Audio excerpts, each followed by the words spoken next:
Esto es La Entrevista con Raúl Valladares.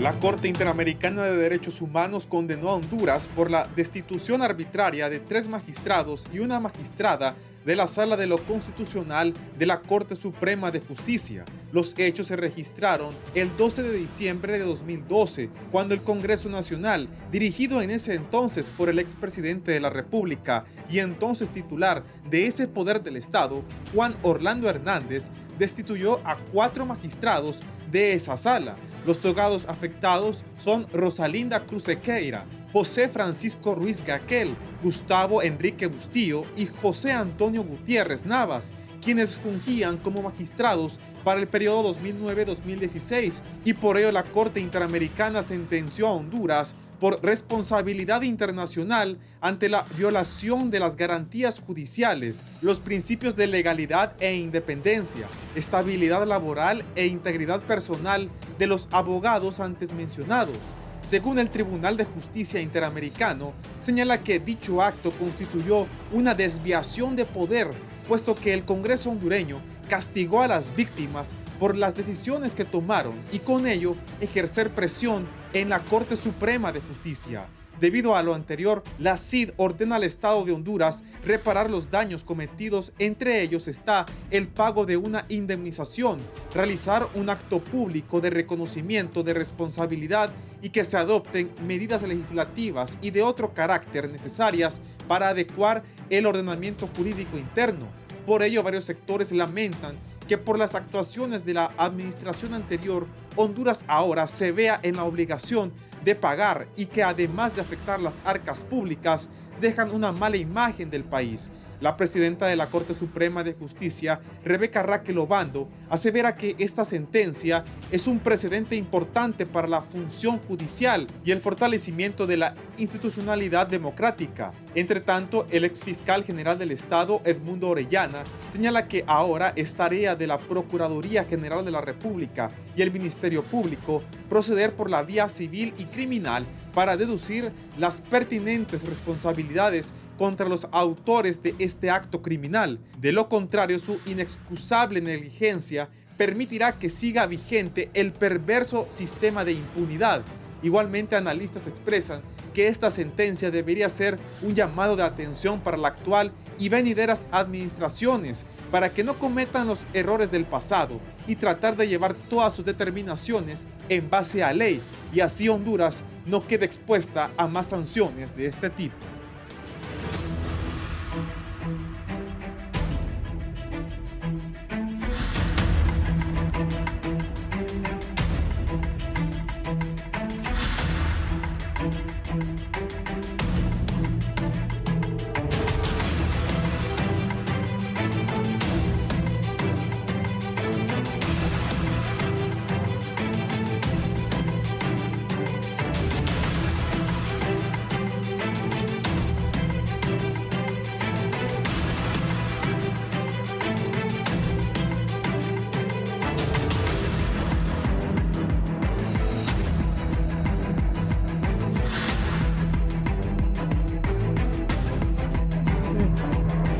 Bien, buenos días, gracias por estar con nosotros en la entrevista de Canal 11 y Radio Visión Honduras, las repercusiones que enfrenta el país ante la sentencia emitida por la Corte Interamericana de Derechos Humanos. Tengo 3 destacados panelistas esta mañana. Primero voy a saludar a la abogada experta en Derecho Internacional, Carmen López.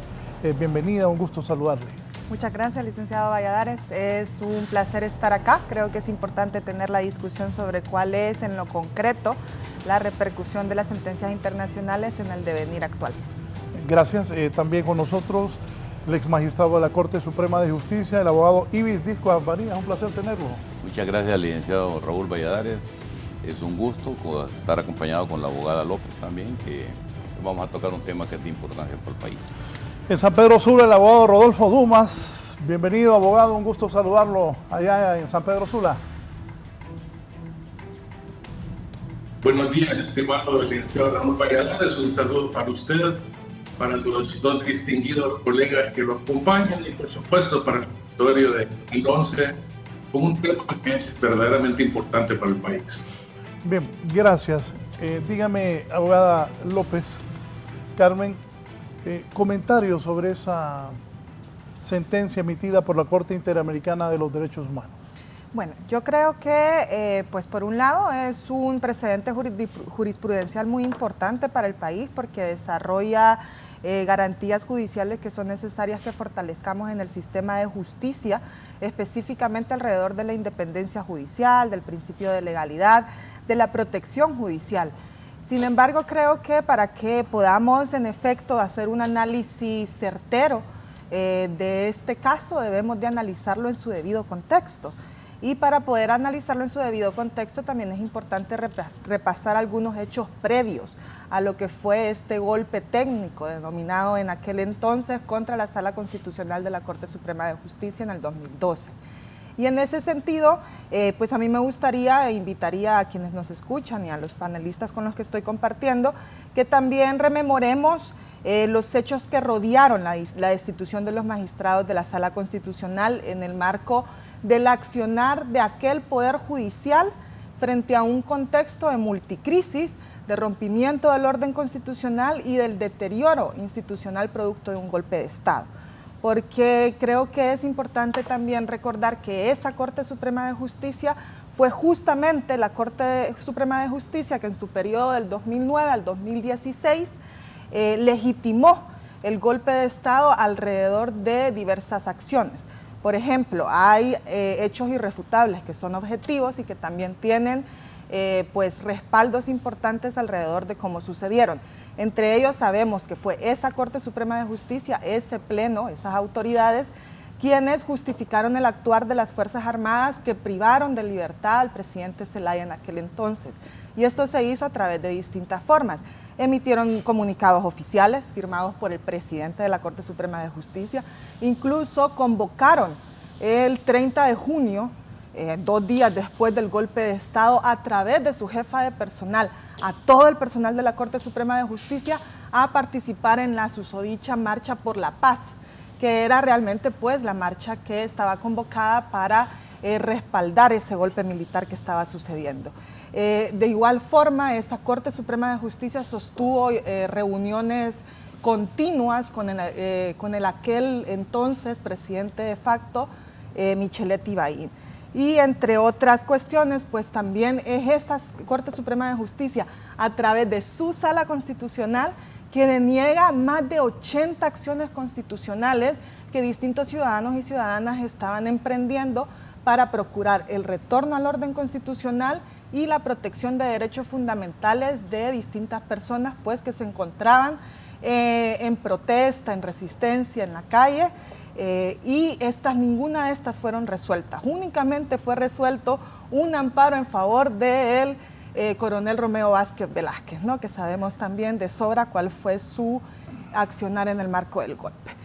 Y en ese sentido, pues yo creo que también tenemos un precedente previo relacionado con esta sentencia de la Corte Interamericana de Justicia, que es la sentencia del caso López Lón versus Honduras, que la Corte Interamericana de Justicia también dictó su sentencia en el 2015.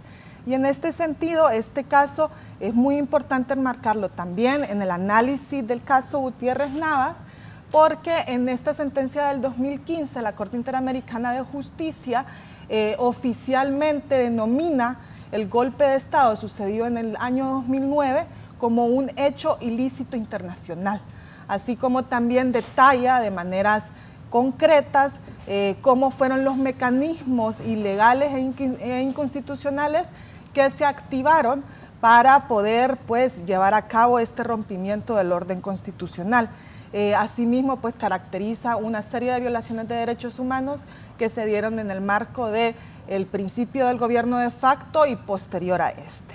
Entonces, en ese sentido, Raúl, a mí me gustaría poder pues leer una partecita de esa otra sentencia del año 2015 que establece que Las 4 presuntas víctimas en aquel entonces eran 3 jueces y una magistrada. 3 jueces de sentencia y una magistrada de la Corte de Apelaciones de San Pedro Sula. En este caso, pues, lo que fue el razonamiento de la Corte fue hasta dónde está el límite de la libertad de expresión y de los derechos de participación política que tienen los jueces y las juezas en el marco de una situación así de excepcional y lamentable como el rompimiento del orden constitucional.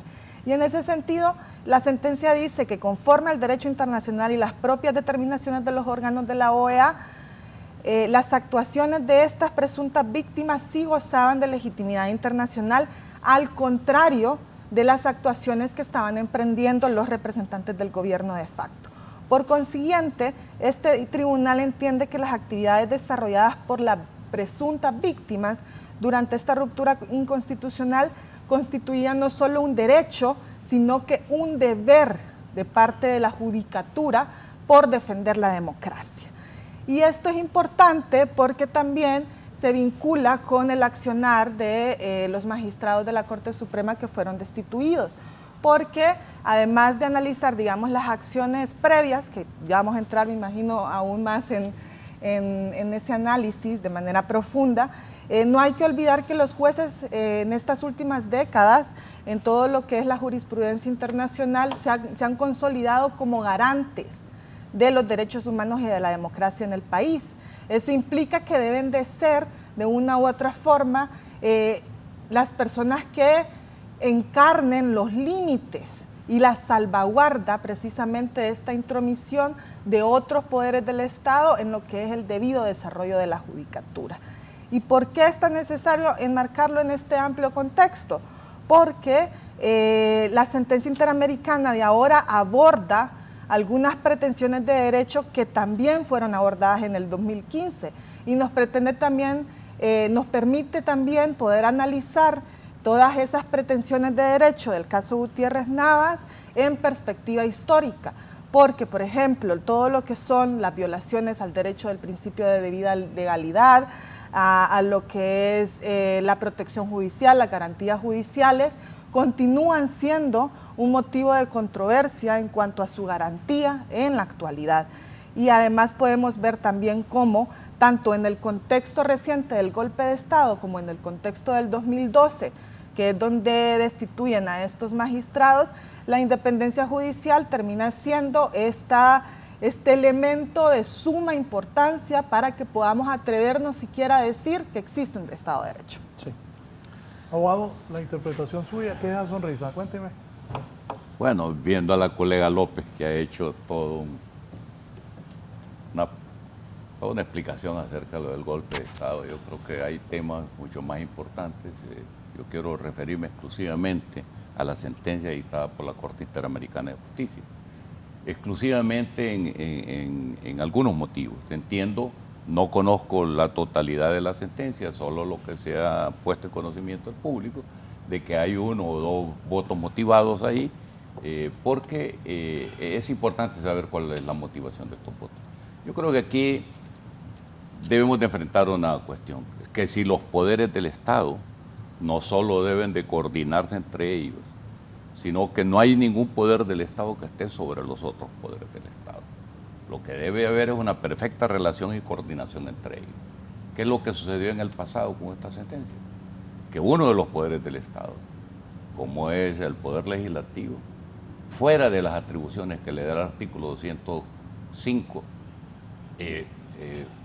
mancilló una disposición de esta, y que esto es lo que ha visto la Corte Interamericana de Justicia, y sobre eso se ha pronunciado.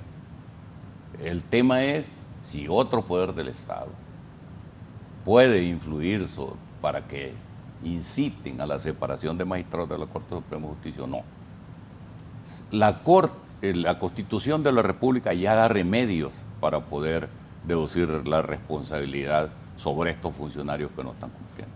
En esta ocasión, como vi el voto particular de Antonio Rivera Callejas, él votó en contra, aunque la motivación que él expuso era sobre si era una resolución o sentencia, pero no se estaba pronunciando sobre el fondo de la esencia, si tenía atribuciones el Congreso para separarlo de esa manera sin seguir un procedimiento que ya lo establece la ley.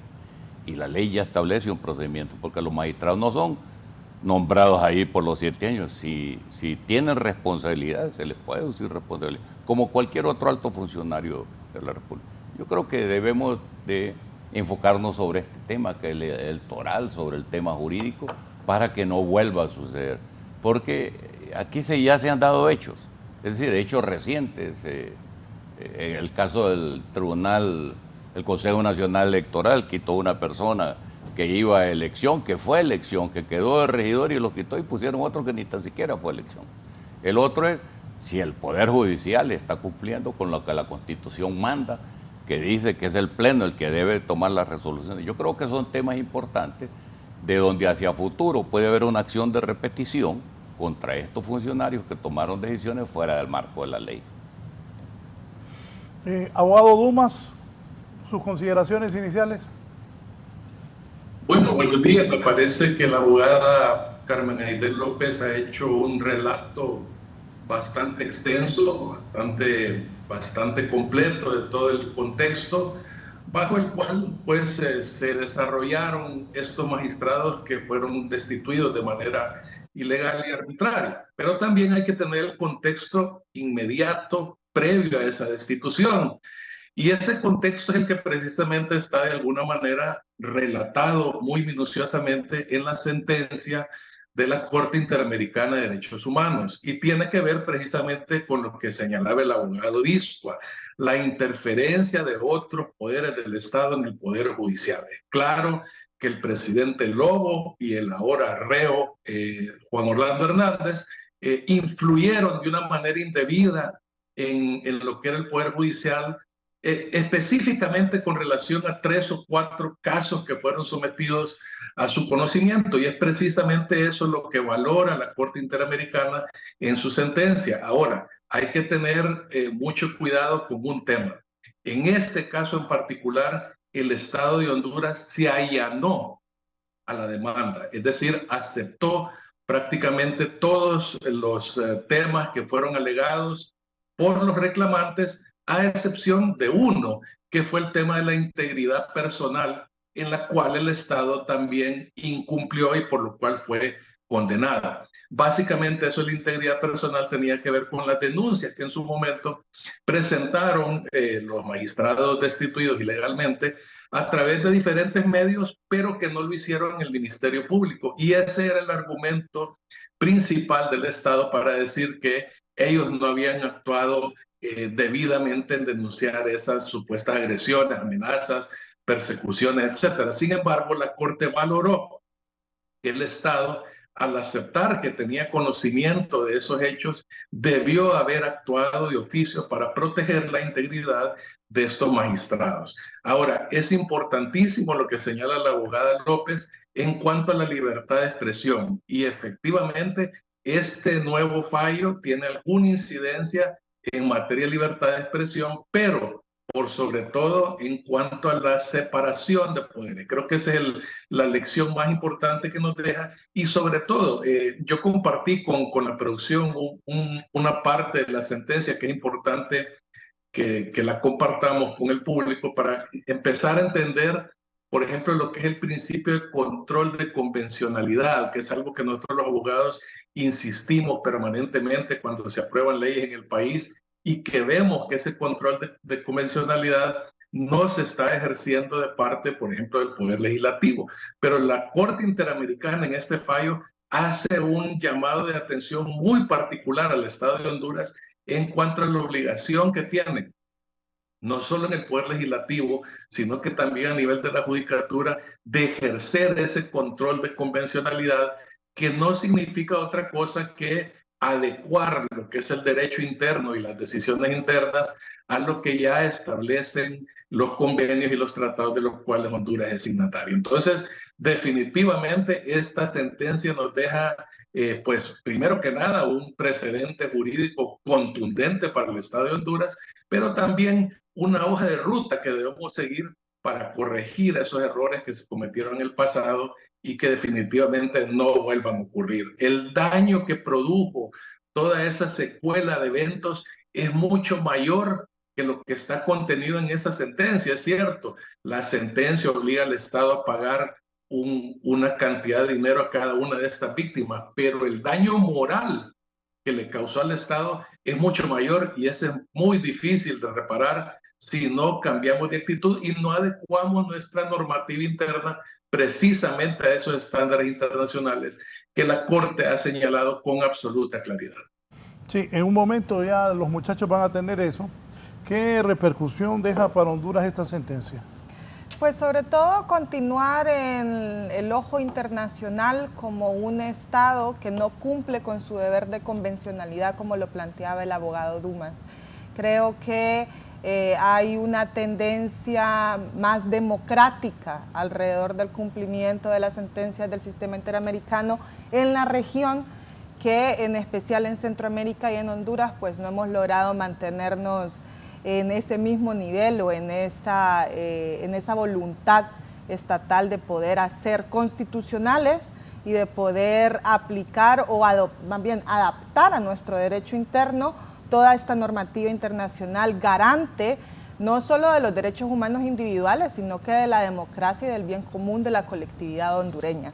Y en ese sentido, pues, y retomando lo que planteaba el abogado Dumas, creo que es necesario definitivamente poder también analizar esta sentencia y lo ocurrido en el 2012 con esa ilegal destitución de los magistrados, a la luz también de lo que recientemente hemos podido observar también con mucha vergüenza en el juicio llevado a cabo en Nueva York.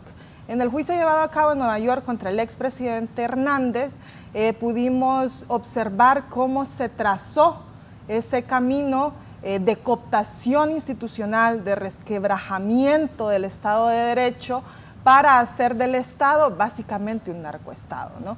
Y para ello debemos de hacer memoria de cuáles fueron las razones concretas de por qué finalmente estos 4 magistrados terminaron siendo incómodos para el poder que en ese momento pues dirigía la Corte Suprema de Justicia, que no era independiente tampoco de quien lideraba el Congreso Nacional y en ese entonces pues del presidente Porfirio Lobo.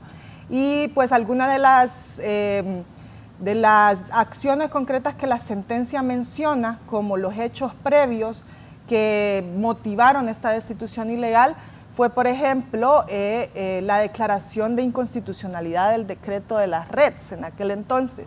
En aquel entonces las sedes eran llamadas regiones especiales de desarrollo. Y justo ese pleno, bueno, específicamente la Sala Constitucional, en octubre de ese mismo 2012 declara inconstitucional el decreto que crea las regiones especiales de desarrollo en el 2011.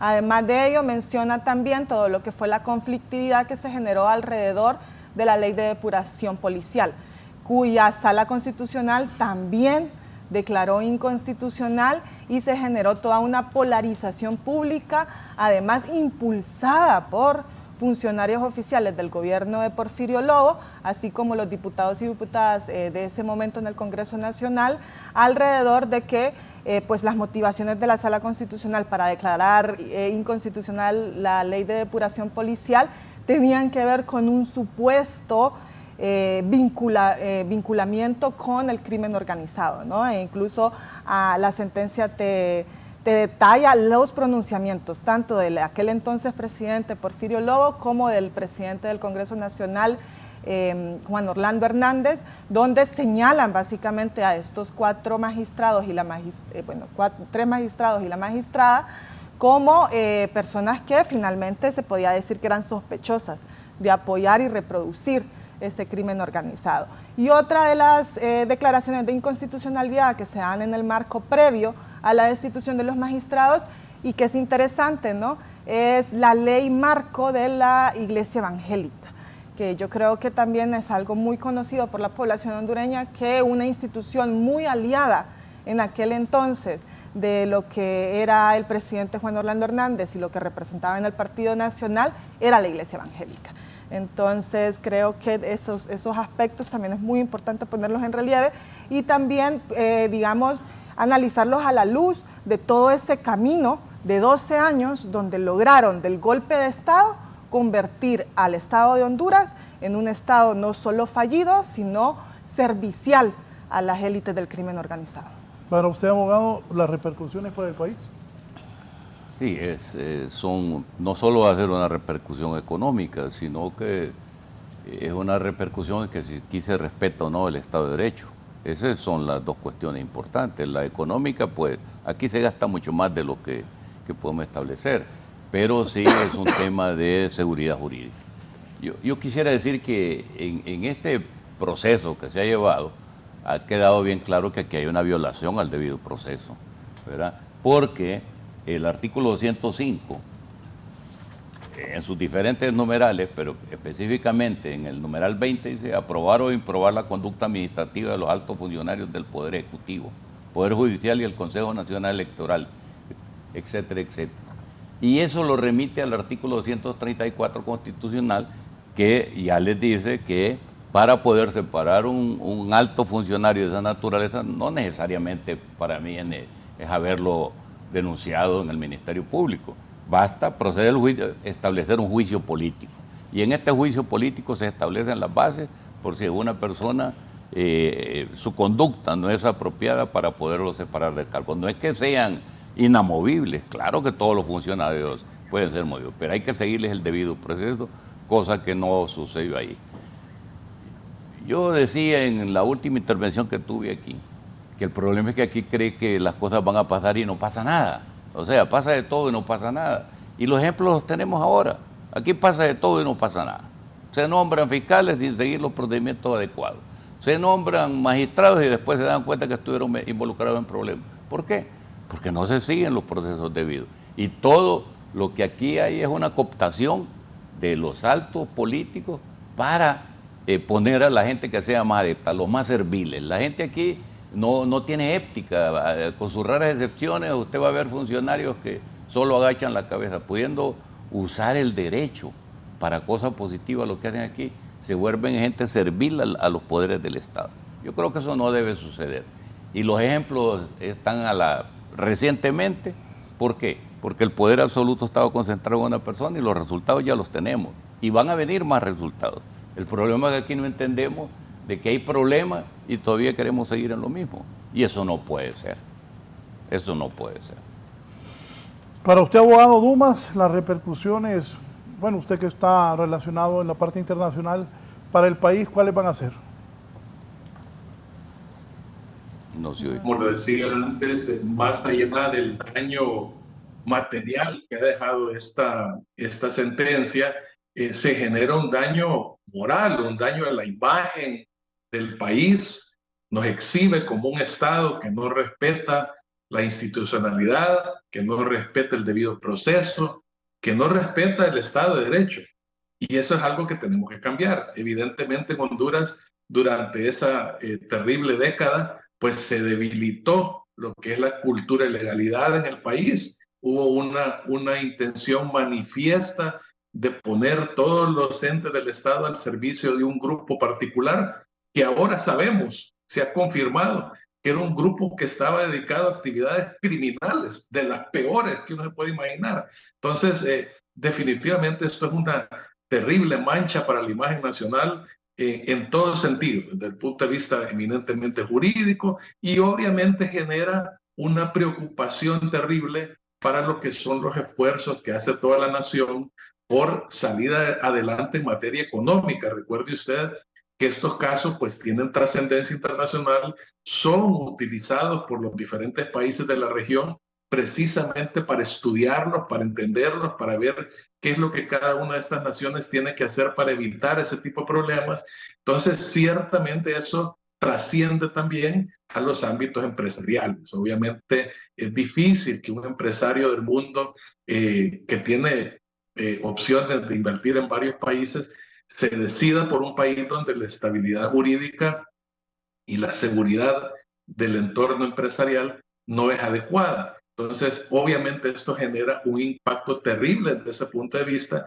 Es importante en todo caso que el Estado y sobre todo la administración actual entiendan estos mensajes. Son mensajes claros, contundentes, de que nuestra actitud, nuestro comportamiento debe cambiar y debe adecuarse precisamente a esos estándares internacionales, porque si no lo hacemos, bueno, pasará el tiempo, tardará mucho, pero la justicia siempre llega, como lo refleja claramente este caso. Obviamente es un trabajo que tenemos que hacer todos como nación, no depende solo del gobierno, hay mucho trabajo que hacer, inclusive de los medios de comunicación, ya que usted lo menciona, porque hay que revisar eso, licenciado Valladares, cuál fue la actitud, el comportamiento, la capacidad que tuvo la prensa nacional de atacar en su momento esas decisiones que eran equivocadas. Yo recuerdo claramente ese 12 de diciembre del año 2012, mucha gente guardó silencio. Entonces tenemos que hacer una reflexión profunda, todos, nadie está exento de esto, de cuáles fueron esos errores que cometimos en aquel momento para de nuevo enmendarlos y que no vuelva a ocurrir. Recuerde usted que todos los gobiernos, todos son iguales en todo el mundo, tienen esa tendencia a tratar de concentrar el poder. Y esto nos ha dejado esa lección valiosa de que la concentración de poder siempre termina siendo nefasta para el pueblo, para la sociedad. Entonces, son precisamente esas lecciones las que tenemos que asimilar, que tenemos que digerir para evitar incurrir nuevamente en esos errores históricos que ha tenido Honduras en todo el pasado reciente.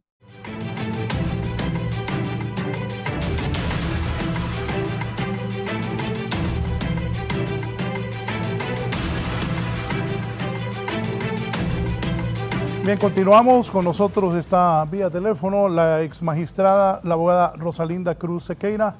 Abogada, sus comentarios luego de ese fallo que les favorece la Corte Suprema de Justicia. Escuché en las declaraciones que ha dado en las últimas horas también de las amenazas y situaciones difíciles que recibió usted y su familia durante todo ese proceso.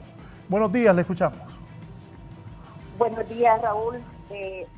Los saludo cordialmente, igualmente al panel que está, donde está el doctor Ibis Biscua, los abogados que integran el panel. Pues realmente la sentencia dictada el día de ayer nos concedió la justicia que durante 11 años habíamos estado esperando, debido a la destitución arbitraria y ilegal que se produjo el 12 de diciembre del año 2012. De manera que creemos que la sentencia realmente nos ha hecho justicia. Sí lleva implicaciones para el Estado de Honduras, pero eso se debió a las acciones completamente fuera de ley que se produjeron con nuestra destitución. Sí, confió siempre que esa resolución les iba a favorecer, y también esta sentencia, ¿qué debe dejarnos como lección a los hondureños, a los diputados, al Congreso Nacional de la República, a los magistrados? Porque cuando fuimos a pausa hablábamos con los abogados aquí presentes de que mucha gente está preguntando, ¿y las sentencias que emitieron quienes los sustituyeron a ustedes, cómo quedan? ¿Consideraciones sobre eso? Sí, con mucho gusto. La sentencia se produce y fue producto de un trabajo muy delicado, con aportación de pruebas documentales, testificales, de técnicos legales e incluso médicos, para comprobar todo el acervo de violaciones que se produjeron en este caso. Las principales violaciones fueron las que fueron contra la Constitución de la República, en virtud de que el Congreso Nacional carecía de competencia para destituirnos. Lo hizo de una manera abrupta, sin llenar ningún tipo de requisitos, y eso conllevó a una cantidad de violaciones de derechos y de garantías, puesto que el Congreso Nacional, al no tener competencia, realmente no podía nombrar nuevos magistrados. Sin embargo, entiendo que debido a la seguridad jurídica sería muy difícil realmente anular la cantidad de sentencias que estas personas que ilegalmente ostentaron la magistratura, pues sean nulas, sean inválidas. De manera que eso quedó de esa manera. El juicio fue, todo el proceso es un proceso complejo porque implica el presentar la denuncia ante la Comisión Interamericana de Derechos Humanos, que tiene dos fases, una fase de admisibilidad y una fase de emisión de un dictamen de fondo, que en el dictamen de fondo, y eso llevó aproximadamente 9 años, se determinó que se habían violentado esas garantías y esos derechos humanos respecto a cada uno de nosotros. Posteriormente el caso pasó a la Corte Interamericana de Derechos Humanos con los resultados que ustedes ya conocen. La condena al Estado de Honduras. El Estado de Honduras se allanó parcialmente a la demanda, pero nosotros no logramos realmente llegar a un acuerdo con el Estado, de manera que el juicio se llevó hasta el final. Esa fue una postura nuestra, porque por el hecho de sobre todo que estos hechos y actos no se repitan nunca más, porque fue un atropello total a la Constitución, a las leyes y a nosotros como magistrados y como personas, que llegó incluso a afectar a nuestras familias. Pues la sentencia contiene varios aspectos de reparaciones, que creo que es la parte más importante que la parte monetaria, ya que crea un precedente de que estos hechos no se repitan. A partir de nuestra destitución fueron sucediendo en Honduras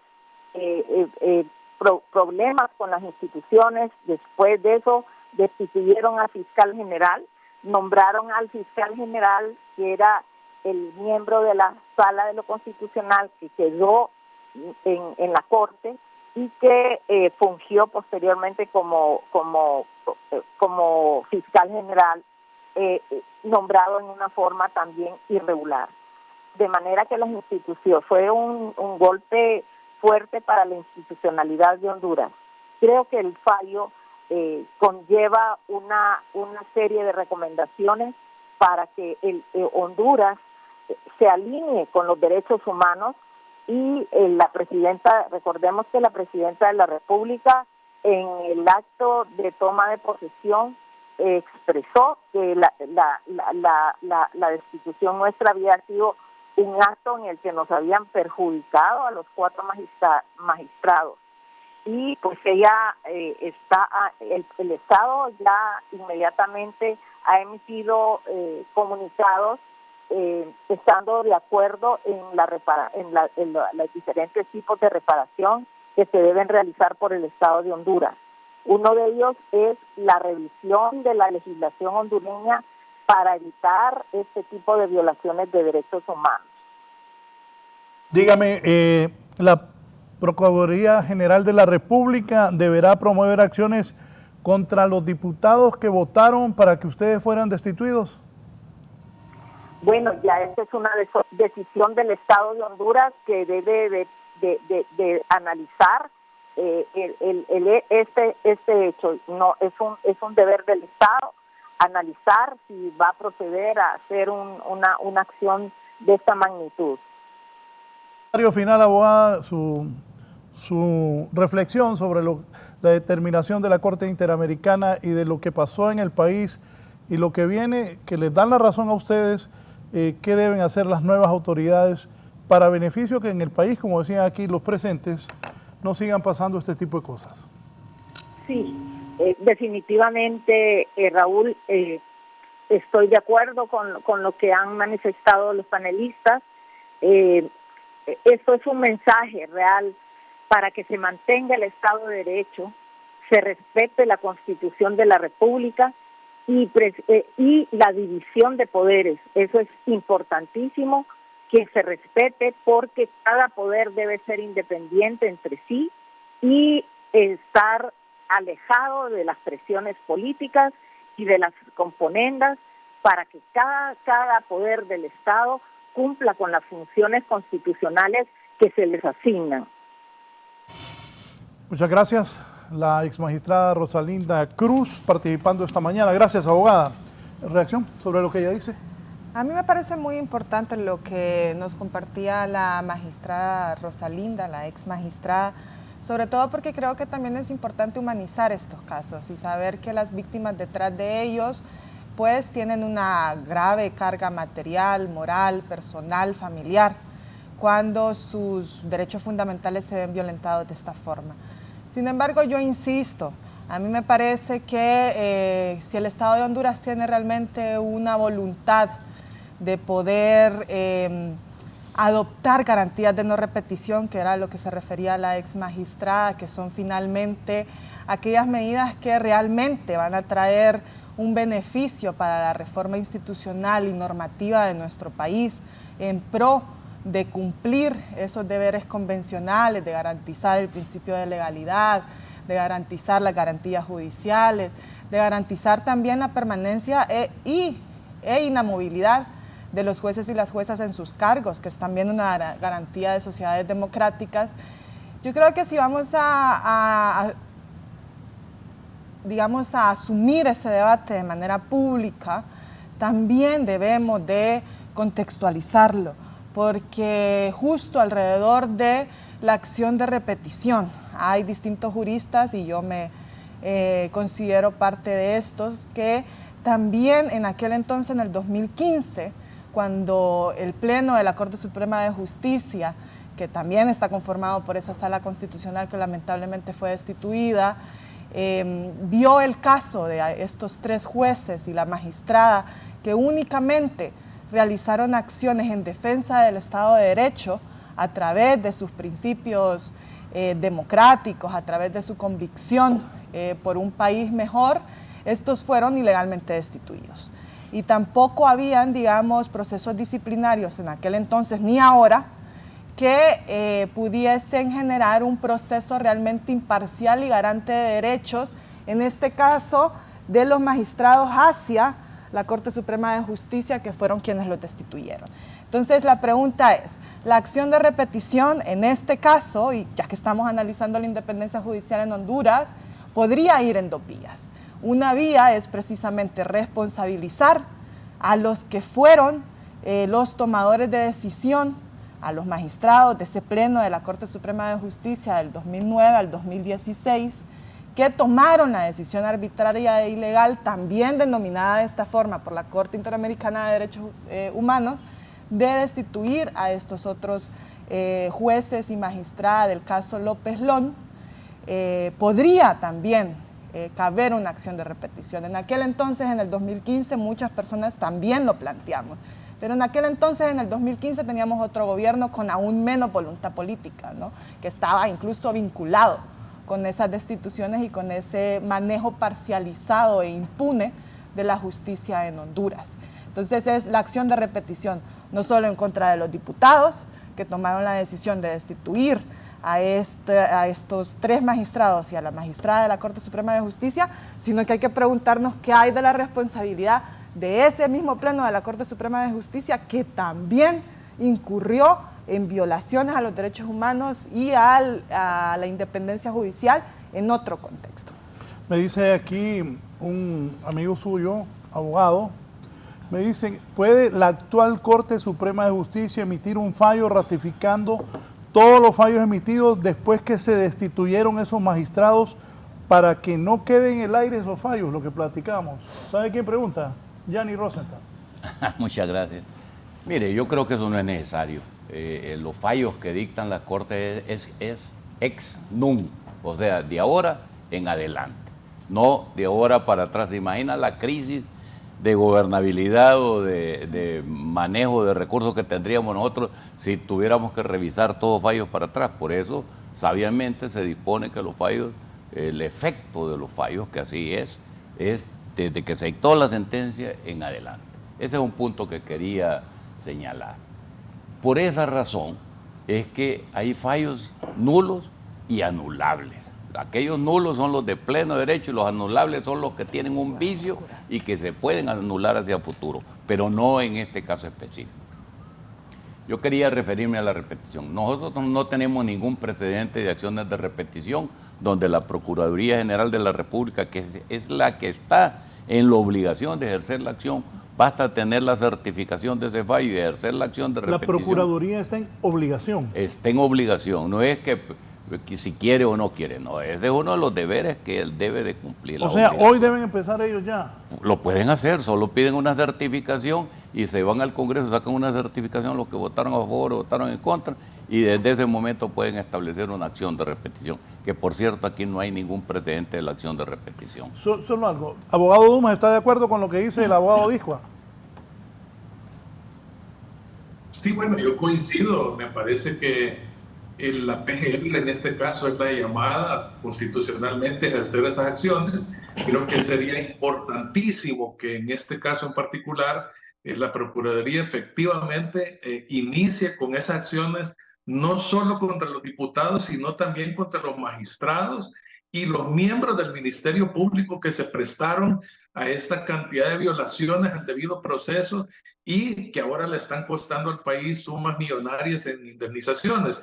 Evidentemente, el hecho de que no haya ningún precedente o antecedente no impide que la Procuraduría inicie esas acciones. Es tiempo ya de que por fin el Estado de Honduras y sobre todo los contribuyentes dejemos de estar cargando con estos abusos, con lo que la Corte Interamericana define como una desviación de poder, pero que en realidad fue un abuso y un exceso de poder. Pero es importante, sí, la acción de repetición. Creo que hay una cantidad de funcionarios que tienen bienes más que suficientes para responder por esto. Si usted revisa la sentencia, puede hacer la suma muy fácilmente.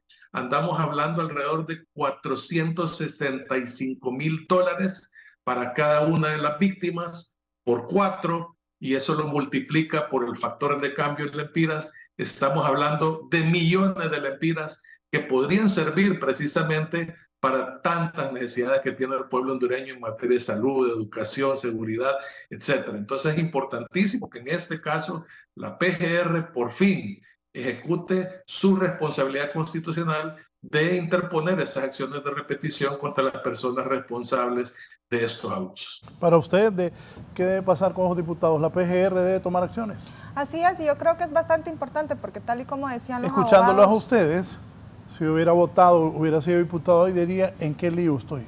Sí, totalmente, y son 97 en tremendo lío. Y caben medidas cautelares. Pero ese es el problema, de pensar que el ostentar un puesto de poder en un poder del Estado está basado en el beneficio personal o al final en pues el impulso de acciones que finalmente solo protejan políticamente a unos cuantos. Así que yo creo de hecho que puede ser muy beneficioso, sobre todo porque lo que ha sido la política estatal previa ha tenido que ver más con un poco lavarse las manos de los responsables directos de estas violaciones de derechos humanos y simplemente pues cargar al Estado de estas graves penas financieras, ¿no? Entonces yo creo que si empezamos con esa cultura de deducción de responsabilidades de manera directa hacia los actores políticos que causan este tipo de violaciones e inestabilidad en el país, podemos llegar a tener un debate más amplio y más incluyente de todos los sectores de la sociedad alrededor de la responsabilidad que tenemos todos y todas también para garantizar el Estado de Derecho. Y en ese sentido los jueces y las juezas ya pues se ha desarrollado de manera bastante profundas y amplias cómo son actores principales en esa garantía de legalidad, en esa garantía del debido proceso y en esa garantía de defensa de los derechos humanos de otros y otras. Así que yo sí creo que podría llegar a ser una acción muy importante emprender de manera formal esas acciones de repetición. En efecto le corresponde a la PGR, de hecho pues en su pronunciamiento no lo dicen de manera directa, pero pues se puede entrever que el pronunciamiento lo que establece es que harán las acciones civiles correspondientes para deducir las responsabilidades hacia las personas directamente vinculadas. Cuando me dice, si usted votó en contra de esos magistrados, a favor de que destituyeran a un magistrado, ponga atención, le voy a preguntar al abogado Iscua, ¿caben medidas cautelares contra esos diputados? Por supuesto que la acción que interponga la PGR puede tomar medidas cautelares, como ser incluso la reserva de dominio sobre algunos bienes que tienen los que fueron diputados y que todavía algunos lo siguen siendo. Sí. Por supuesto que sí caben esas acciones. Ese dinero que sumó el abogado Dumas y que Honduras tiene que pagar, ¿verdad? Sí. ¿Se lo pueden deducir a los diputados? Sí, porque es una acción, acuérdese que esa es una acción personal del derecho a voto que tiene cada diputado en el Congreso, es de decir sí o no. Por ejemplo, y no es hacerle propaganda a Toño Rivera, pero Toño se los advirtió, miren, estamos tomando una acción que no es correcta, que puede traer responsabilidades. Pero Toño lo estaba refiriendo como que si hubiera sido el caso de una sentencia, y realmente ahí no era una sentencia, sino que era un proceso indebido que se estaba realizando cuando existía el juicio político para poder promover una acción. O sea, sí, la Constitución de la República da remedios para solucionar estos conflictos que se dan, y principalmente ahí se dio un conflicto, la injerencia de un poder del Estado sobre otro poder del Estado. Yo veo que la abogada López habla con mucho entusiasmo cuando se refiere al golpe de Estado, pero yo creo que son hechos que no deben repetirse y que nosotros no estamos de acuerdo.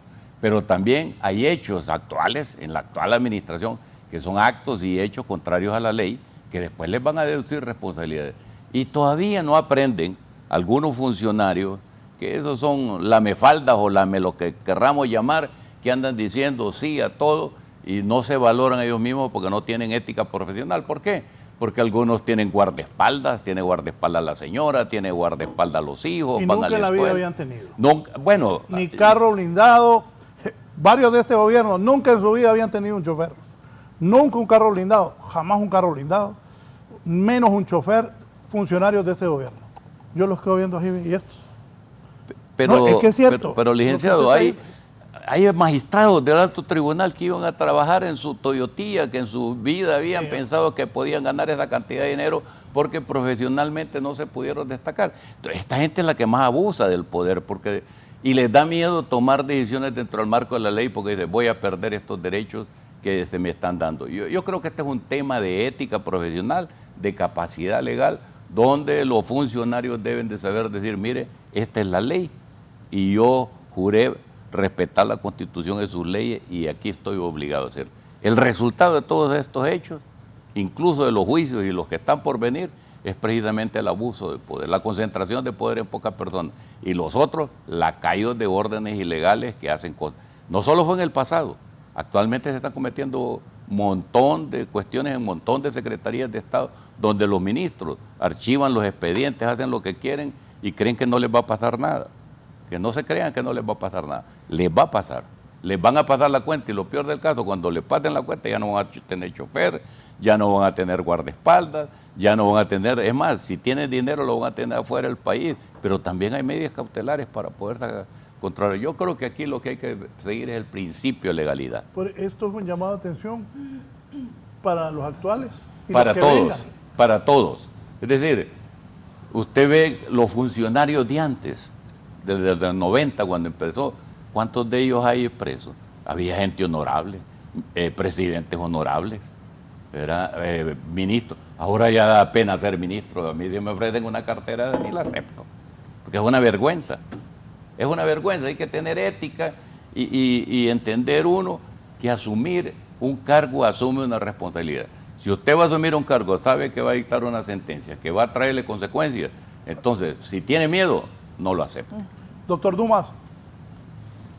Sí, licenciado Valladares, fíjese que para complementar un poquito lo que dice el abogado Iscua, sobre dos temas en particular. Primero, el principio de legalidad. Efectivamente, el principio de legalidad es aquel que dispone que los funcionarios públicos no tienen más facultades que las que expresamente les confiere la ley. Ese principio, en este caso en particular, fue violentado flagrantemente. No hay ninguna duda, es parte de la condena, está claramente expuesto en la sentencia. Y también el otro tema en cuanto a la ética, que lo ha mencionado varias veces el abogado Iscua, y comparto totalmente con él. Yo en el pasado, creo que en este mismo programa, he expuesto que Honduras debería, si tuviéramos un marco regulatorio ideal, tener un marco nacional de integridad, un marco nacional de integridad donde todos los sectores se comprometan a respetar la ley, actuar dentro de los marcos de la ley, a ser transparentes, a ser éticos, a rendir cuentas, y eso incluye a todos los sectores nacionales, no solo el sector público, también el sector privado, en lo que les compete.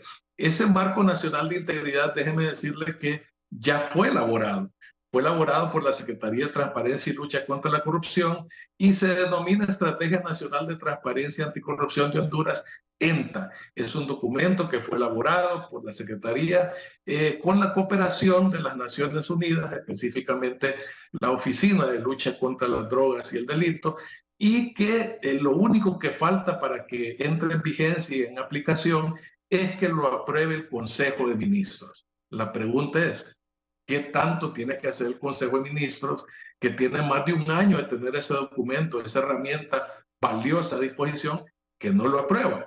Esa aprobación de ese marco, de ese instrumento, sería un paso importante para Honduras en construir ese marco nacional de integridad que comprenda a todos los poderes del Estado, a todos los organismos del Estado, a todas las entidades públicas y privadas del país, en un marco que sirva precisamente para prevenir, más allá de atacar estos temas de corrupción, de abuso de poder, en lo cual creo que se ha hecho casi de todo ya, pero vemos que los resultados no son buenos. Entonces la prevención como un mecanismo de lucha contra la corrupción y contra el abuso de poder podría ser una herramienta valiosa. Tenemos ese instrumento ahí, hacemos el llamado, aprovechamos este programa para hacer el llamado a la Presidenta de la República que por fin apruebe ese instrumento. Es un instrumento valioso, muy bien elaborado. Obviamente no va a ser la varita mágica que nos va a solucionar todos los problemas, pero ciertamente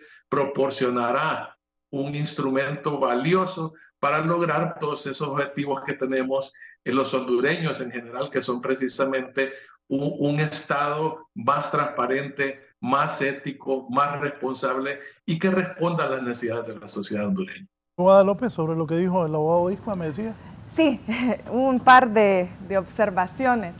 Yo creo que es importante que no hagamos comparaciones fuera del lugar, ¿verdad? Yo creo que la crítica alrededor del correcto funcionamiento, de la correcta actitud de las personas que ostentan cargos públicos en nuestro país es importante. Yo también considero que la ostentosidad no es necesaria, yo también considero que es necesario pues mantenerse entero o entera alrededor de quién sos cuando llegas y quién sos cuando salís, y saber que ese lugar en el poder público es transitorio y pues no permitir que el poder te embelece.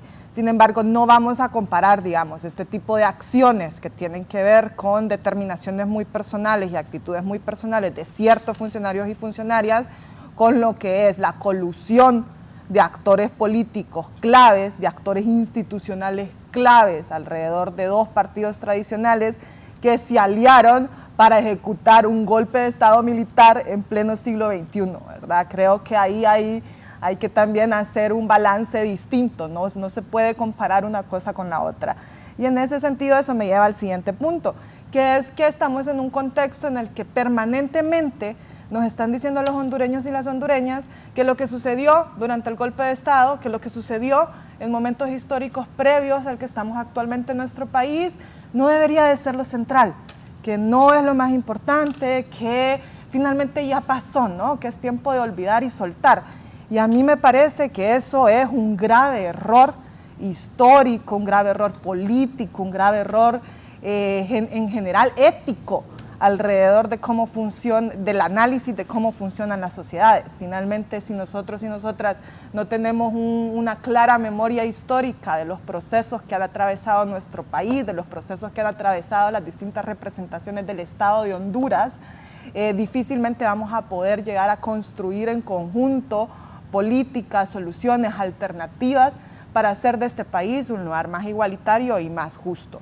Y en ese sentido, tenemos una deuda pendiente alrededor de la deducción de responsabilidades de las personas que fueron clave para ejecutar ese golpe de Estado. Y en la medida de que el Estado de Honduras no cumpla con esa deuda histórica, que también está retomada por organismos internacionales, que también está retomada por la Corte Interamericana de Justicia, que también ha sido retomada por distintos actores importantes a nivel interno e internacional, es muy difícil que vengamos y planteemos la construcción de un mejor Estado de Derecho y de la preservación de la independencia judicial en el vacío, ¿verdad? El caso Gutiérrez Navas es un caso.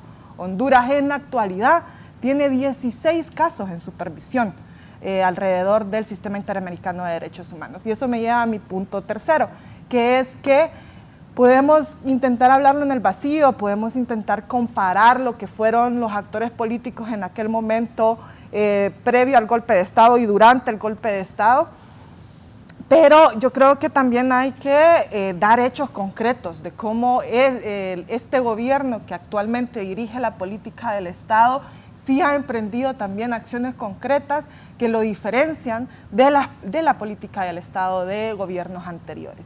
Y en ese sentido, una cosa muy linda de esta sentencia Gutiérrez Navas es que empieza relatando pues lo que fue la audiencia pública, ¿no? Y en esta audiencia pública el Estado de Honduras se allana parcialmente las pretensiones de derecho que contiene el caso. Y una de las fundamentaciones que hace en la sentencia es precisamente retomar las palabras de la presidenta de la República, Xiomara Castro, que el 27 de enero, en su toma de posesión, ella incluso habla de esta destitución ilegal y arbitraria de estos 4 magistrados de la Corte Suprema de Justicia como un factor determinante para poder avanzar en la venta del territorio hondureño a través del proyecto de la sede. Y luego hacen, pues digamos, toda su valoración jurídica alrededor de los elementos a los que se allanan en el caso. Y en ese sentido, pues creo que hay una clara voluntad política de parte de la administración pública actual, específicamente de la PGR, de tener un abordaje distinto y un abordaje más comprometido con garantizar que el Estado de Honduras y sus instituciones cumplan con los mandatos establecidos en las convenciones y demás compromisos institucionales. Doctor. Sí, gracias Raúl, a los panelistas, el doctor Dumas, la abogada López, por compartir algunos conceptos, algunos los respetamos, ¿verdad? Yo admiro a esa gran nación del norte, los Estados Unidos de Norteamérica, porque tuvo la guerra de la secesión y no vivió lo que nosotros estamos viviendo. Aquello fue más cruento, más cruel, y los estados se pusieron de acuerdo, el norte y el sur se pusieron de acuerdo y así tienen una gran nación. A diferencia de Cuba, que dice que el bloqueo por 60 años los tiene como están, y le ofrecieron un nuevo proyecto, igual que Venezuela y ahora Nicaragua, y no queremos que lo mismo suceda acá. Lo que queremos aquí es construir el país, construir un buen futuro para nuestros nietos, porque a nosotros ya no nos queda espacio para poder ayudar. Tenemos una década perdida con un montón de políticos que se aprovecharon de un montón de cosas y que debemos deshacernos de esa clase política. Yo creo que el reflejo de lo que pasó en Nueva York no se extraña que no se vuelva a repetir aquí. Estamos a un paso que se repite. Así que le doy las gracias, Raúl. Yo creo que esta es una sentencia dictada conforme a la ley, dictada conforme a derecho y que nos debe llamar a la reflexión para que no se hagan cosas fuera del debido proceso. Muchas gracias. Gracias, doctor. ¿Qué ha dicho en los derechos humanos antes de ir a la pausa? Por favor, Elder. Dice el CODE, esta nueva sentencia de la Corte Interamericana de Derechos Humanos contra el Estado de Honduras por la abrupta acción de separación de los 4 magistrados de la Sala Constitucional, la PGR puede hacer la acción de repetición contra quienes aprobaron la separación de estos magistrados en el 2012. Perfecto. ¿Está de acuerdo? Totalmente. ¿Y usted, abogada? También. Doctor Dumas, ¿usted está de acuerdo con lo que está diciendo el CODE? ¿Se habrá ido el otro? No.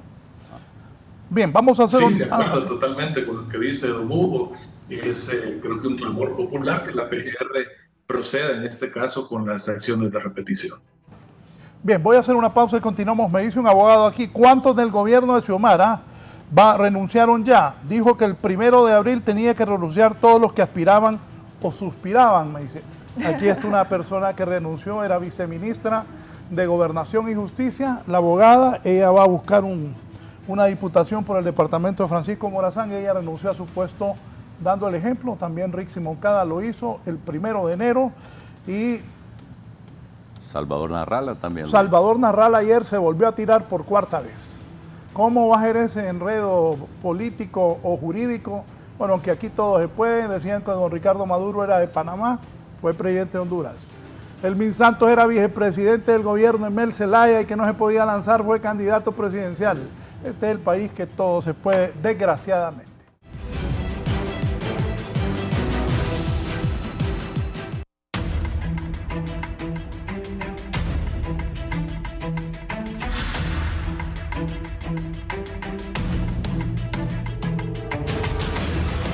Al que vota.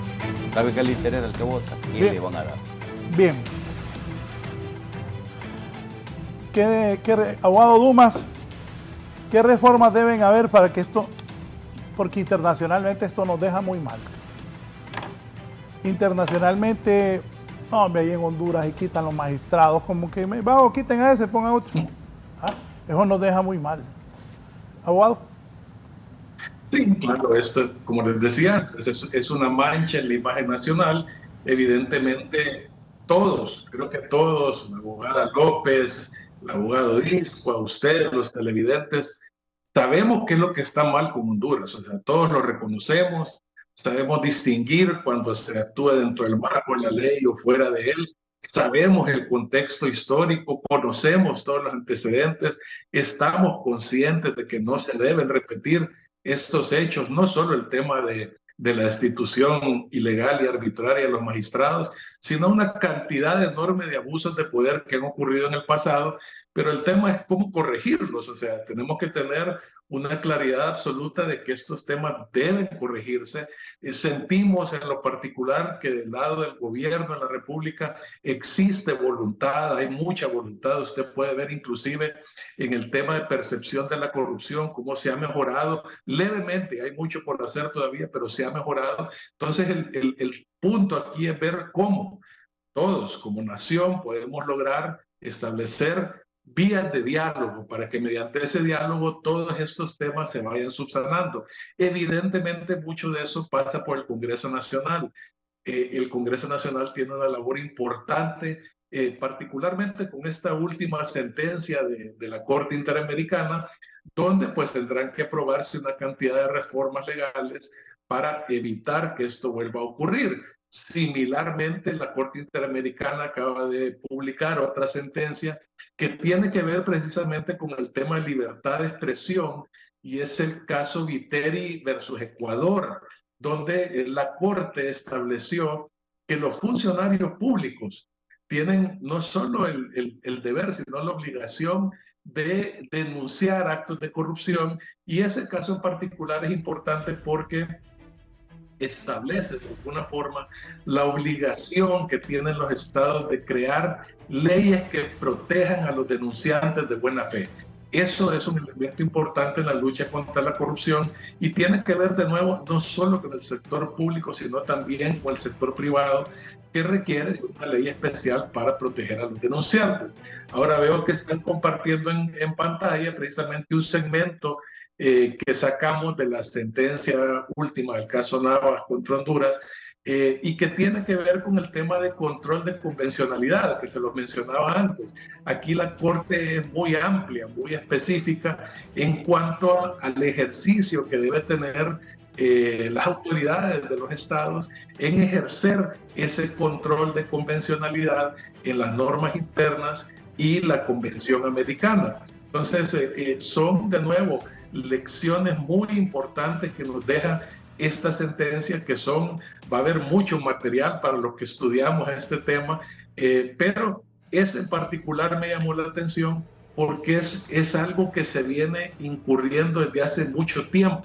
Lo vimos, por ejemplo, con la aprobación del Código Penal, el nuevo Código Penal, donde no se ejerció ese control de convencionalidad y por eso precisamente se mantuvo ahí el tema de los delitos contra el honor, que debería de sustraerse de la materia penal y pasarse a la materia civil. Entonces, de nuevo, esta sentencia deja, además de un precedente contundente en materia jurídica, también muchas lecciones y mucho material de estudio para quienes pues creemos que el Estado de Honduras puede mejorar, puede llegar a alcanzar estos altos estándares internacionales, sobre todo en materia de derechos humanos. Recordemos que el incumplimiento en materia de derechos humanos también tiene efectos económicos y es terrible hacer esa relación porque el sufrimiento de un ser humano pues no es fácil de alguna manera materializarlo,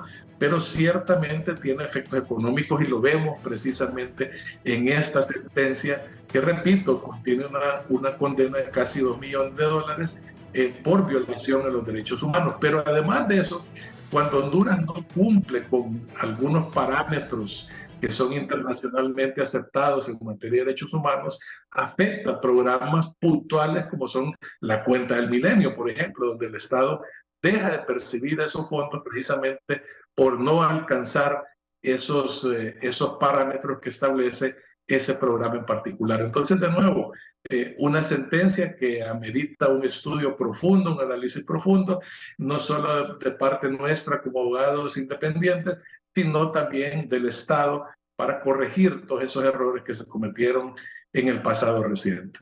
Doctor. Bueno, ya estamos por cerrar esta audiencia. Yo quiero referirme que uno de los muchachos me preguntaba a mí, abogado, ¿y usted qué es lo que más extraña? Digo, fíjese que yo extraño a colegas nuestros que podríamos llamarle la conciencia jurídica del país, el abogado Dumas Rodríguez, que paz descanse, el abogado José María Palacios, que paz descanse, el abogado René Suazo Lagos, que paz descanse, el doctor Ramón Custodio, también que paz descanse. Esos hombres eran hombres grandes, que eran la conciencia jurídica del país. Yo recuerdo cómo el doctor Custodio defendió cuando presentaron un recurso de inconstitucionalidad para el respeto, quién podía interpretar el tema de la Constitución. Y él lo defendió como uno de los hombres grandes de este país. Lastimosamente esos hombres grandes ya se están terminando. Quedan unos cuantos, que estos hombres grandes le llamaban la conciencia. Todos los presidentes lo llamaban para preguntarle y había la modalidad de ellos es que tenían un equilibrio. No eran sesgados, hacían razonamientos correctos. Y yo creo que esa es una buena dosis que nos hace falta que las facultades de Derecho y las distintas facultades formen hombres con conciencia jurídica, de tal manera para que no se den estos hechos. Sí, yo estoy seguro que en aquel momento Juan Orlando y Pepe Lobo hubieran llamado verdaderos asesores respetuosos de la ley, le hubieran dicho, mire, no tiene las atribuciones del Congreso Nacional para hacer, excepto en este caso que le promuevan una acción de un juicio político. Y no se hizo de manera arbitraria. Los resultados son los que tenemos ahora. Y yo creo que lo mismo está sucediendo en este gobierno. No se dejan asesorar por la gente que sabe derecho, por la gente que conoce las distintas materias. Obvian estos conocimientos porque se creen superiores al conocimiento y el conocimiento no tiene barreras, no tiene colores políticos. El conocimiento lo que tiene es la conciencia jurídica. Así, Raúl, que muchas gracias de nuevo por invitarnos a este programa, a los colegas, al abogado Rodolfo Dumas, de que con su padre conservamos una buena relación y tengo el mejor criterio, así como el de Rodolfo, la colega López, me dio mucho gusto conocerle en esta ocasión. Sí, espéreme, que faltan 10 minutos. ¿Qué pasa si no se hace nada en este caso? Si pues entonces fallo, paguen, pero nada más. Yo creo que en primer plano, mal precedente. ya de por sí, ya sería un terrible precedente, pero creo que eso ya no va a suceder porque sí se ha dado un debate público que con anterioridad pues no habíamos tenido la posibilidad de darlo. Y creo que el simple hecho de que hayan distintas voces comentando los distintos aspectos jurídicos, como mencionaba el abogado, alrededor de esta sentencia, alrededor de la vigencia de la independencia judicial, alrededor de todas las repercusiones que nos dejaron 12 años de un autoritarismo severo, ya de por sí es una ganancia. Sin embargo, si este Estado, y en específico la PGR, no logra estar a la altura de los hechos, a la altura también de esta nueva era democrática en el país, definitivamente nos va a dejar un precedente lamentable. Sin embargo, yo tengo mucha confianza en las últimas sentencias recién emitidas. El Estado de Honduras se ha mostrado muy, digamos, amplio, bastante dócil alrededor de la posibilidad de emprender acciones. Acá en lo concreto es qué hacemos para reformar o crear la normativa necesaria para hacer real el principio de legalidad, específicamente vinculado con procesos disciplinarios internos al Poder Judicial, y que no podemos tampoco repetir la lamentable historia del Consejo de la Judicatura, ¿verdad? Que tuvo una vida bastante corta, precisamente porque el entonces presidente Rivera Vilés, en la lógica del Estado soy yo, pero en el Poder Judicial decidió ser quien lo presidía, y el Consejo de la Judicatura de hecho debería y tiene en otros países y regiones una esencia totalmente distinta, y la esencia es lograr finalmente delegar las acciones y los deberes administrativos de un poder judicial hacia personas competentes para ello y que no estén directamente vinculadas con el accionar judicial o el accionar ya más vinculado con la emisión de sentencias y análisis de casos, ¿no? Así que tenemos el reto de, y lo tiene específicamente las autoridades del Poder Judicial, de crear procesos, de crear institucionalidad interna que permita deducir responsabilidades de manera imparcial, legal y legítima hacia actos de personas vinculadas con la función judicial que puedan que puedan reproducir corrupción, que puedan reproducir ilegitimidad o ilegalidad. Y por otro lado también tenemos el gran reto de normativizar la posibilidad de destitución de los altos magistrados y magistradas de la Corte Suprema de Justicia. Personalmente yo creo que eso no debería de ser algo tan amplio. Al Congreso Nacional no se le deberían de dar potestades tan amplias para la destitución de magistrados y magistradas de la alta judicatura, porque eso pone en precario pues la permanencia y al final la legitimidad de estas personas en sus cargos. ¿Por qué? Porque digamos que entonces eso implicaría que se instala una lógica en la que el magistrado o la magistrada, dependiendo de su visión personal e ideológica alrededor del análisis de los casos y de los fallos que emite, pues simplemente se le pueda quitar, ¿no? Y eso no te garantiza en ninguna medida que la ley va a ser cumplida en un marco de igualdad y en un marco de justicia. Entonces, en todo caso, debemos de dar este debate. ¿Cómo se pueden destituir los magistrados? ¿Por qué se pueden destituir? ¿Cómo lo dejamos de maneras tajantes y concretas y limitadas también estas causales en nuestra normativa constitucional? Sí, abogado Dumas, me dice Moisés Ulloa, el problema no solo es lo que pasó, sino que sigue sucediendo. La clase política tradicional no ha aprendido la lección. Saludos a los panelistas. ¿Qué piensa de eso? Perdón, me disculpo porque se le entrecortó lo que me dijo, pero... Que decía Moisés Ulloa, el problema no solo es lo que pasó, sino que sigue sucediendo. La clase política tradicional no ha aprendido la lección, me dice.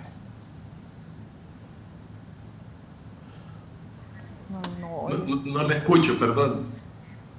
Algo está malo en el internet. Bien, pero sobre eso, ¿qué dice Moisés?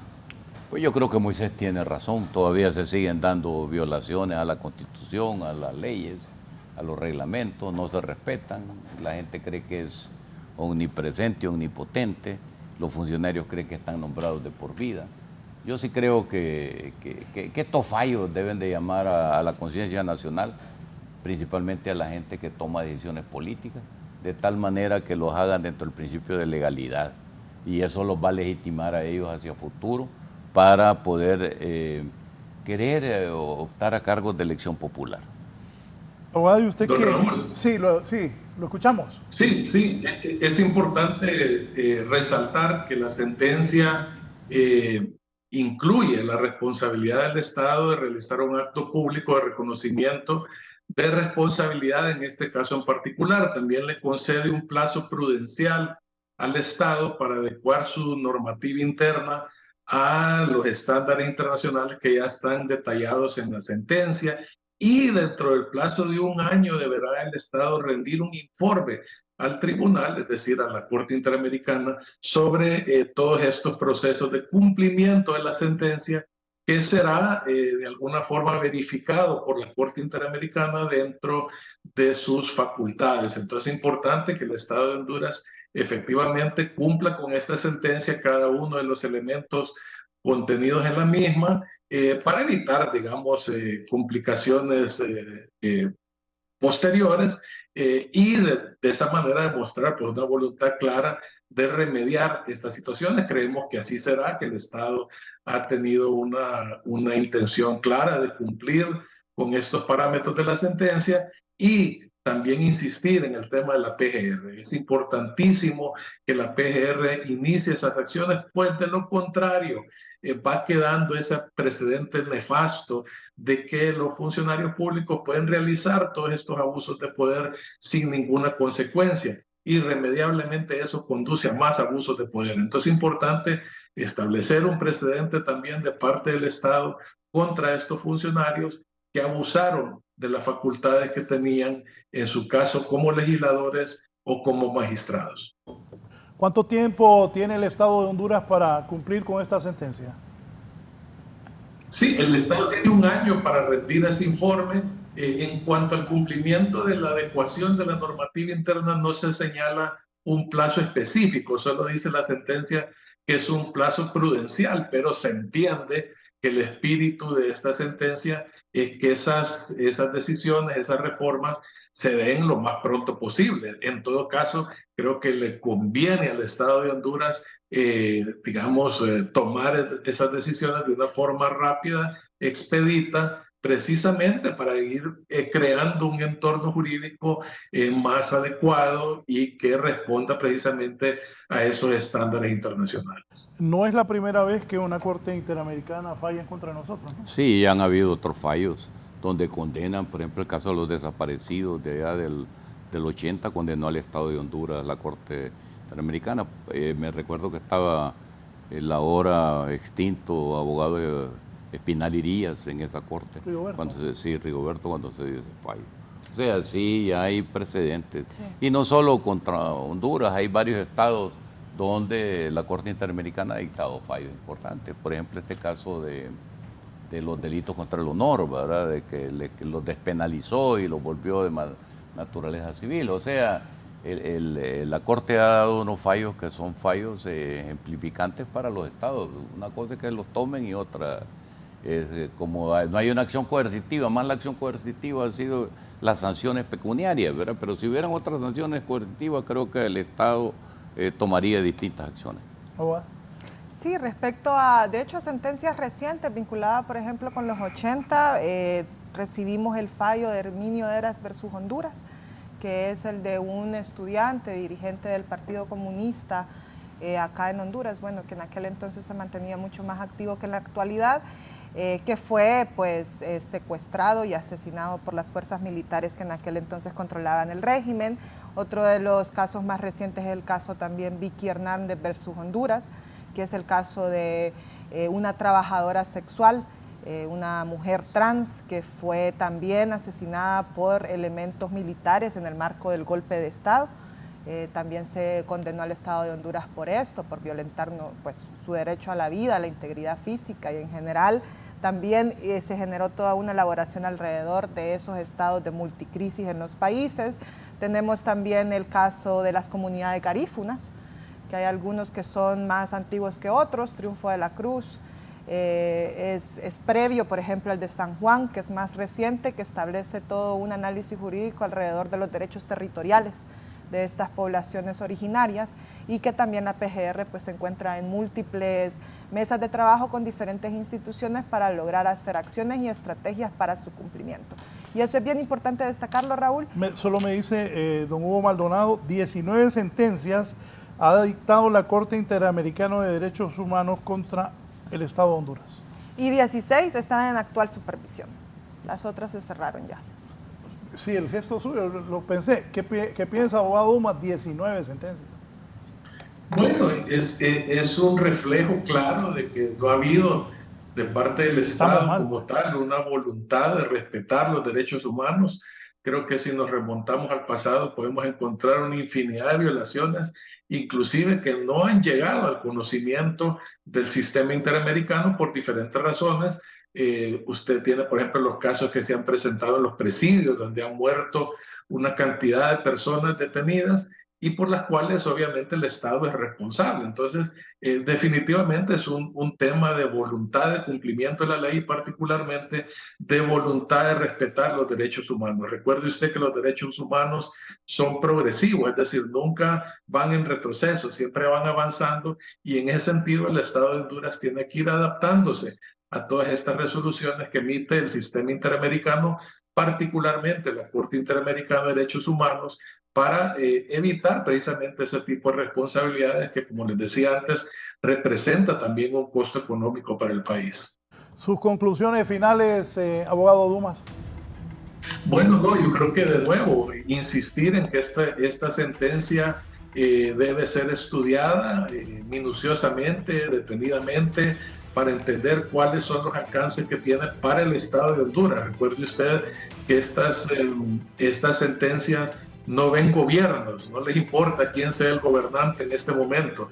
Ellos lo que ven es la responsabilidad del Estado y si cumplió o no cumplió con todos estos derechos que están protegidos por la Convención Americana. En el caso particular de Honduras, se encontraron violaciones a una cantidad de artículos de la Convención y particularmente preocupante el tema de la separación de poderes que se dio en este caso Nava versus Honduras. Entonces, importantísimo asimilar esta sentencia, compartirla a nivel de la academia también para que los estudiantes de Derecho, y eso es bien importante lo que decía el abogado de ISCUA, yo creo que las facultades de Derecho tienen muchísimo trabajo que hacer en formar a las nuevas generaciones de juristas en el país, particularmente en estos temas de derechos humanos que muchas veces no son los más populares, no son, digamos, los que más atraen la atención del estudiantado, pero que ciertamente vemos cuál es la relevancia y cuáles son los efectos que tienen en una nación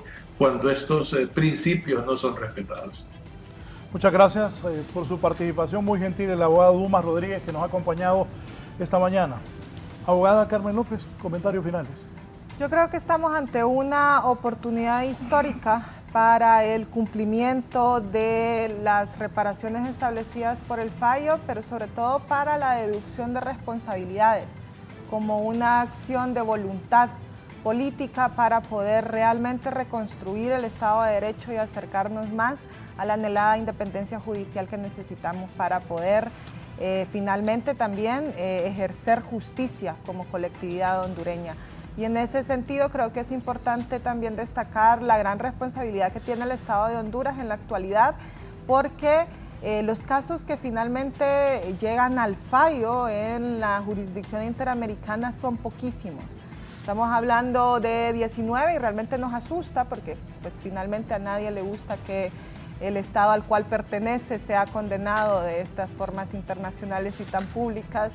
Sin embargo, en comparación a lo sistemático que ha sido la violación de derechos humanos en nuestro país, sobre todo pues, en estos años recientes, es importante que el Estado de Honduras pueda generar alternativas y pueda generar realmente políticas de Estado que prevengan que estos casos pues finalmente tengan que ser litigados en una corte internacional, sino más bien generar los mecanismos internos a través de nuestro poder judicial y a través de las diferentes instituciones que protegen los derechos fundamentales de las personas para que las personas no tengan que incurrir en este proceso que además es larguísimo. Estamos hablando de que esta violación fue llevada a cabo en el 2012 y estamos en el 2024. Normalmente son más de 10 años, es un gran costo económico, emocional, material, que no todas las personas, más bien la mayoría de personas en nuestro país no tiene la posibilidad de ejercer. ¿Cómo cuántos millones de lempiras es lo que hay que pagar? Pues imagínense que solo en gastos y costas hacen una valoración como de alrededor de $150,000. Cada $40,000 es $1 millón. Entonces, Solo gastos y costos. Sí, ahí son 3. ¿Llegará a los 10 millones? ¿Llegarán a los 10 millones? Sí. Sí. Hay casos que, de hecho, Es que superan eso. Estoy pensando cómo cerrar el programa. Gracias. Doctor. Sí, miren, yo creo que lo toral no es la sanción económica. Yo creo que es la sanción moral que sufre el Estado de Honduras. Creo que a eso hay que ponerle más atención y que los poderes del Estado respeten la institucionalidad, porque aquí el problema es que no hay respeto a la institucionalidad. Si hubiese respeto a la institucionalidad, en este momento no estaríamos debatiendo sobre este tema. Gracias, abogado.